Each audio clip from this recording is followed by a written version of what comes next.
bringing you news and information from around the Pacific Command. This is your AFN Pacific Report. Thanks for joining us on this edition of your AFN Pacific Report. I'm Senior Airman Therese Garnier.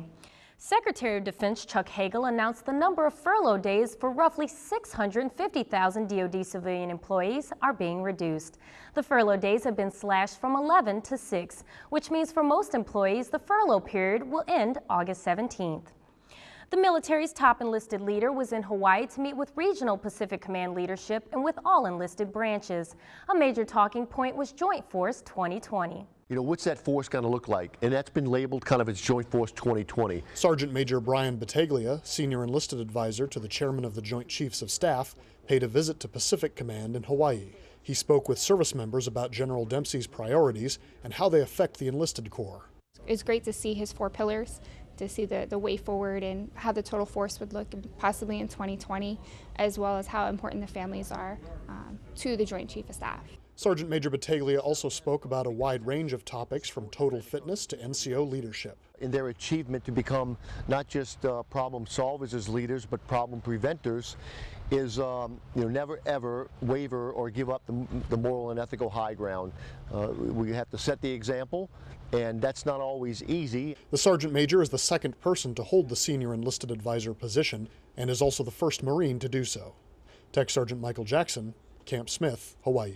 It's something most of us Americans do while overseas. Stick out like sore thumbs. Petty Officer Chris Church reports from Korea with tips on blending in, protecting yourself, and mission information. It's the end of the workday in Korea. Service members can relax from their daily work challenges and enjoy their free time out in town. However, while service members leave their office and leave the gate, they face a different kind of challenge, protecting themselves and vital information by blending in. When a possible informant wants information, okay, well, that guy, he doesn't fit in, he looks like he's inebriated, for example. So they'll try and get buddy-buddy with you and then start asking you questions here and there. That's how they get information. The question is, how well do service members actually blend in? 그 짧은 머리 스타일과 U.S. soldiers have short hair, look rougher, and talk less compared to other people. Their ages usually range from 20 to 25, and they wear casual clothing such as hip-hop style and shorts. Blending in is still a service member's best option. However, because we do tend to stand out, we should always be aware of our surroundings, be unpredictable, and always be alert. We should also always keep emergency numbers saved on our phone and be careful about what we talk about in public. We are Americans, and we have a bullseye on our back from a lot of people around the world, and we got to make sure that we're vigilant in our everyday activities to keep ourselves and our loved ones and our battle buddies safe. Even though service members in Korea are serving in an allied country, they can never be sure who's watching or listening. Reporting from Seoul, Korea, I'm Petty Officer Chris Church. Marines are known for going through anything that stands between them and achieving their mission, even if it means getting a little wet. Staff Sergeant Joshua Rosales got knee-deep with U.S. Marines participating in Conquest in Mongolia. Marines taking part in Conquest 2013 in Mongolia went knee-deep in water when they conducted a riverine operations exercise. This training gives these Marines the knowledge they need to cross a river safely. It taught us how to determine the velocity of the speed of the water of the river and how far the river is to cross. If we have an objective on the other side of the river, we have to cross it. There's no other way around. We know how to judge which part of the river is going to be easiest to cross. So try to get the stick out there and see what Sergeant Daniel Royal, the lead instructor for this exercise, says this training and participating in Conquest is a vital experience for these Marines. It is important for the Marines to be out here training with all the other nations so we can see how each other conduct business. Every group that's came out here, they have a different way of doing the engineer reconnaissance as well as the patrolling. And it's a good hands-on experience and just exchange of ideas. The next time these Marines encounter a little bit of water, they will be prepared to achieve their mission. I'm Air Force Staff Sergeant Josh Rosales, Ulaanbaatar, Mongolia. Coming up, an underwater hospital in Yokosuka and feeding the hungry in Yokohama. But first, let's take a look around the Pacific Command in today's snapshots. Residents tore a landing craft used to drop supplies during a multinational exercise in the Solomon Islands. An airman plays the victim of food contamination during a medical exercise at Kunsan Air Base. An AV-8B Harrier is cleared for launch off the flight deck of USS Bonhomme Richard in the Coral Sea. And that's a look around the Pacific Command in today's Snapshots. The treatment for dive-related injuries requires a very specialized hospital. Yokosuka dive teams learn more about the underwater facilities of their Japanese counterparts. Divers from Ship Repair Facility Yokosuka spent a morning touring the diving facilities used by the Japan Maritime Self-Defense Force Divers, or JMSDF. Today was an opportunity for us to reach across and get a first-hand view of the Japanese divers and how they conduct business. And for us, we're getting ready to do a major overhaul on our recompression chamber. So the secondary purpose was really to establish what kind of a chamber facility they had in the event we have diving casualties. During the scheduled maintenance period, the JMSDF has extended the use of the recompression chamber. We can support U.S. Navy divers to perform decompression therapy in case of emergency during the ship repair factory in U.S. Navy. Yokosuka base is under the overhaul.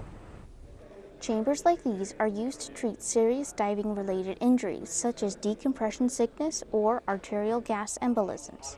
SRF's medical technician holds the JMSDF facilities and personnel in high regard. I'm extremely confident in using the Japanese facilities.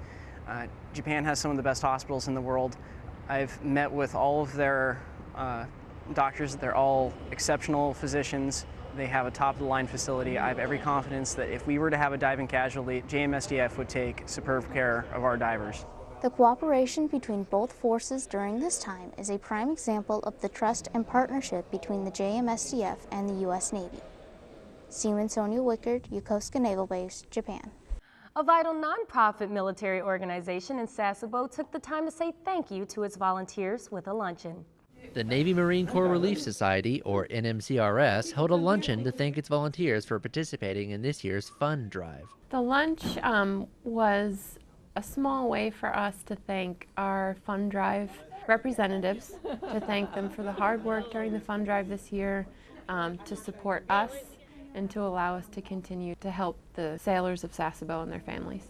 The NMCRS is a nonprofit organization that provides financial assistance and advice to those in need and is driven almost entirely by volunteers and donations. They give back to the community. They help their shipmates, not only in what they do in aid, but in the helping in education with budgeting skills and all the other things. The NMCRS says it looks forward to seeing its volunteers for next year's drive. Seaman Andrew Dean, Fleet Activities, Sasebo, Japan.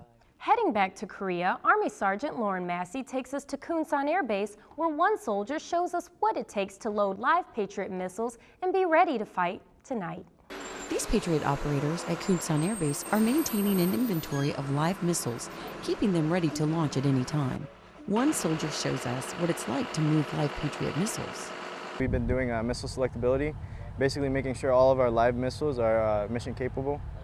From Pack 2s to Pack 3s. We have a 5-man reload crew. We do forklift reload on our Pack 2 missiles. The 2-1 ADA helps keep Korea safe, but just as important, they keep their team safe too. I guess the big thing it's just been drilled into us so much is safety. So like, because we've got wet missile canisters, you know, and it's a little slippery up there. So we have to make sure we're extra cautious, and you know. Road is wet, you know, we're driving big machinery around, big trucks, so just extra careful, you know. They safely practice day in and day out. That's what keeps these soldiers ready. And ready is exactly what they are. I think we're the best battery at it because we deal with live missiles on a weekly basis, and you know, we do it month in, month out, and so you know, I think that's what gives our soldiers the confidence. These soldiers are confident in their post. The Wolfpack at Kunsan Air Base will depend on them if the time should come. This is our actual wartime location right here in Kunsan. Mission is to protect that airfield right there. Specialist Rivera and his team secure the missiles quickly and safely, standing ready for another day. Army Sergeant Lauren Massey, Kunsan Air Base, Korea. We wrap up this newscast in Yokohama, where the Sunday Curry Patrol and other American and Japanese organizations teamed up to feed those in need. Members of Camp Zama's Tukan Masonic Lodge 106 came together with other groups recently to prepare onigiri, rice balls filled with umeboshi, a sort of pickled plum filling that they would distribute to those in need later that evening. Everyone is just one disaster from being have or have not, being a homeless person. And so when we go and do this and we see the smiles and the thank you on the Japanese people's face, it really touches your heart. It's called the Sunday Curry Patrol, and it was started 10 years ago by a church group in Yokohama. Over time, other organizations joined in, including Tukan 106 and Masonic lodges from the Atsugi and Yokosuka naval communities. Now they all arrive at Kanai Station every Sunday evening with curry rice, water, clothing, blankets, and more for those who quietly and patiently line up for their arrival. So now what I do, I go through the crowd, I shake everybody's hand, I let them know my name, and they might not remember my name, I might not remember their name, but we always remember each other's face, and now I have new friends for life. Representing the Army is a great thing, and then, you know, all the Masons here are all military, and so we all have a sense of pride in what we do here. For U.S. Army Garrison Japan Public Affairs, I'm Rich Fagler. That's it for this newscast. From all of us here at AFM Pacific, thanks for watching.